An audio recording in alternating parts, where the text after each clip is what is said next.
Ready start.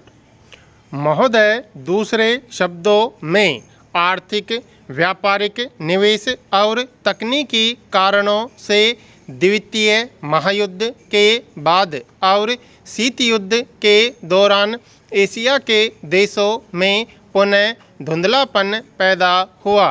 लेकिन यह बात सही नहीं है कि एशिया की संस्कृति और सभ्यता को पश्चिम के प्रभाव और आधुनिकतम तरीकों ने नष्ट कर दिया।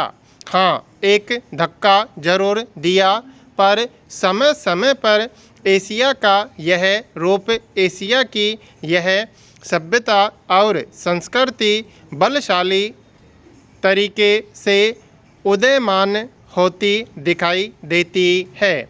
पंडित जवाहरलाल नेहरू ने 1945 में अपनी पुस्तक डिस्कवरी ऑफ इंडिया में एशिया की पहचान पर लिखा है कि हजार वर्षों से जब यूरोप अपने अंधकार के युग में था, एशिया ने अपने मनुष्यों की प्रगतिशील आत्मा को प्रभावशाली ढंग से दर्शाया।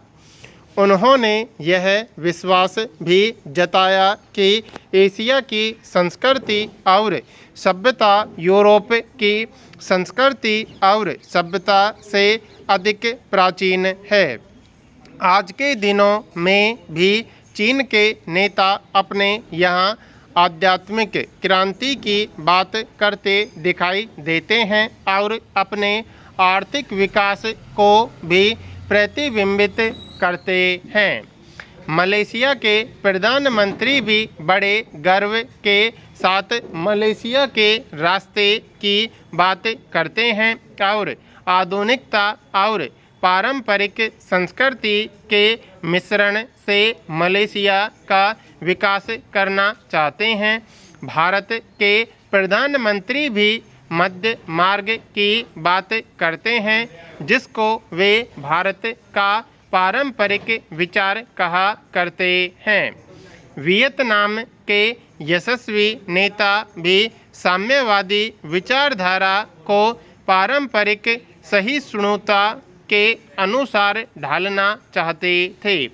एशिया के इन सब नेताओं की समय समय पर की गई घोषणाओं का वर्तमान संदर्भों में पूरा अर्थ लिया जाना चाहिए, जो एशिया की पहचान को नए सिरे से बनाने में सहायक सिद्ध हो रहा है। यहाँ यह भी बताना उचित होगा कि हाल के वर्षों में एशियाई देश, विशेष रूप से पूर्वी एवं दक्षिणी पूर्वी एशिया के देश, एशिया के सुदृढ़ देशों के रूप में उभरे हैं और इन देशों के आर्थिक विकास की दर विश्व के किसी भी अन्य देश के आर्थिक विकास की दर से अधिक है तथा जिनके आने वाली शताब्दी में विश्व आर्थिक व्यवस्था के निर्माताओं के रूप में उभरने की आशा है। आर्थिक सफलता की इन कहानियों का श्रेय मुख्य रूप से अनुशासित कार्य, किफ़ायत एवं बचत की ऊंची दरों जैसी एशियाई विशेषताओं को जाता है तथा इनसे देशों की जनता के जीवन स्तर में सुधार आया है और एशिया की पुनः खोज जैसा वातावरण बन रहा है।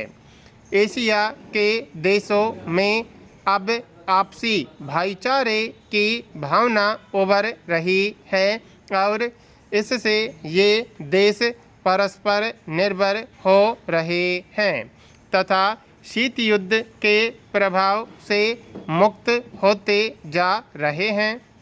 हमारी सरकार ने अपने एशियाई पड़ोसियों के साथ बेहतर संबंध बनाने में पहल करके इस बदलते रुख के प्रति सकारात्मक रवैया अपनाया है।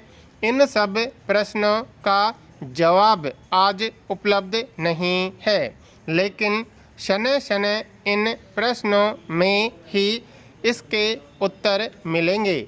एशिया अपने इन प्रश्नों के उत्तर में एक नए एशिया को जन्म देगा और अपनी एक नई पहचान बनाएगा। यूरोप और अमेरिका के आधुनिक औद्योगिक विकास में फ़र्क नज़र आता है।